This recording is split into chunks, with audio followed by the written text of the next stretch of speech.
Algunos economistas afirman que el sistema de pensiones español tiene serios problemas de sostenimiento a largo plazo. Se espera, de hecho, que en 2050 el peso de las pensiones sobre el Producto Interior Bruto alcance el 15%. En realidad no parece una magnitud muy grande, pero si lo medimos respecto al volumen del presupuesto total del Estado es en torno a un 42%, que si se le suman los intereses de la deuda llegan casi al 50% del presupuesto. Hay países como Italia, cuyo porcentaje de pensiones sobre el PIB es mayor que el 15%, y hay otros como Francia que están muy cerca de ese porcentaje. ¿Por qué se cree que España tiene problemas de financiación a largo plazo, mientras que estos otros países no, con porcentajes más altos? Evidentemente la respuesta depende de muchas cuestiones. Y en este vídeo solo vamos a entrar quizá en la que es más básica, pero que hay que tener muy clara desde el principio antes de abordar cuestiones más complejas. La cuestión es que los problemas son mucho más acuciantes cuando la renta per cápita es más baja.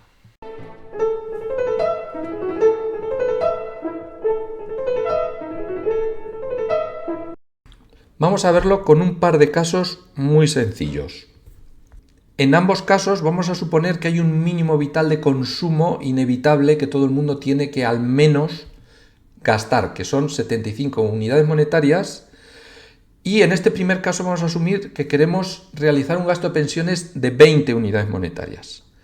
Vamos a suponer tres situaciones distintas, uno con una renta baja, que de hecho coincide con el mínimo vital, una renta media y una renta alta. Bueno, si rellenamos toda esta tabla, tendremos que para el caso de la renta baja, los ingresos fiscales pues tendrán que ser cero, porque un sector público no puede cobrar impuestos si la población se está gastando toda su renta per cápita en el mínimo vital. Por tanto, los ingresos fiscales serán cero, la renta disponible será la total, el ahorro después de gastar el mínimo vital será cero, es decir, esta población no tiene absolutamente nada para gastar fuera de lo que es el mínimo vital.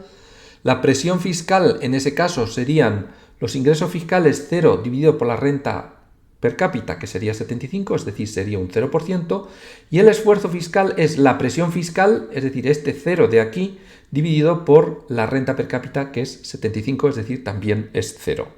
En el segundo caso, como queremos financiar un coste de 20 unidades monetarias para las pensiones, pues con un tipo impositivo del 20%, es decir, con una presión fiscal del 20%, pues ya tenemos las 20 unidades dada esta renta per cápita. La renta disponible será la renta bruta menos los impuestos, que son 80, y una vez que le quitamos el mínimo vital, pues el ahorro, lo que quedaría libre después de impuestos y después del mínimo vital para gastar en otras cosas sería 5. Y el esfuerzo fiscal sería este 20 de la presión fiscal dividido por la renta per cápita, que es 100, es decir, 0,2. En el caso de la renta alta, pues hacemos otra vez las cuentas, pero para asegurarnos una financiación de 20 basta con una presión fiscal de 10. En ese caso, la renta disponible será 180 y el ahorro después de gastar el mínimo vital será 105 y con un esfuerzo fiscal del 0,05. Esta tabla es muy interesante porque si la renta es muy baja, la presión fiscal es cero. Sí, es cero, es decir, no hay impuestos, pero claro, no hay servicios públicos, no hay posibilidad de financiar nada aparte de lo que es el mínimo vital. El esfuerzo fiscal también es cero, claro, no se pagan impuestos, no hay esfuerzo fiscal ninguno.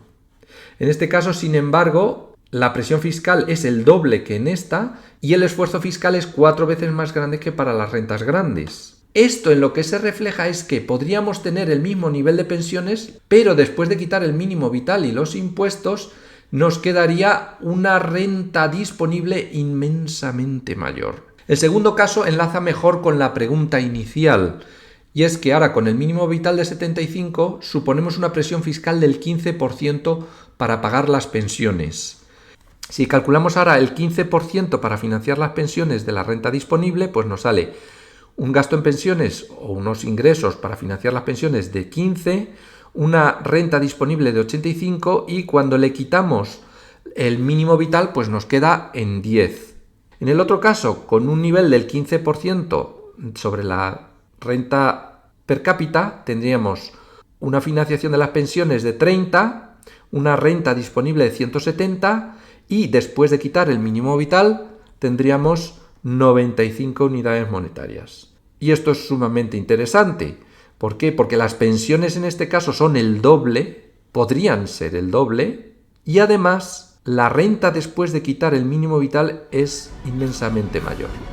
Es decir, en los países ricos, el sector público puede tener más recursos y el sector privado también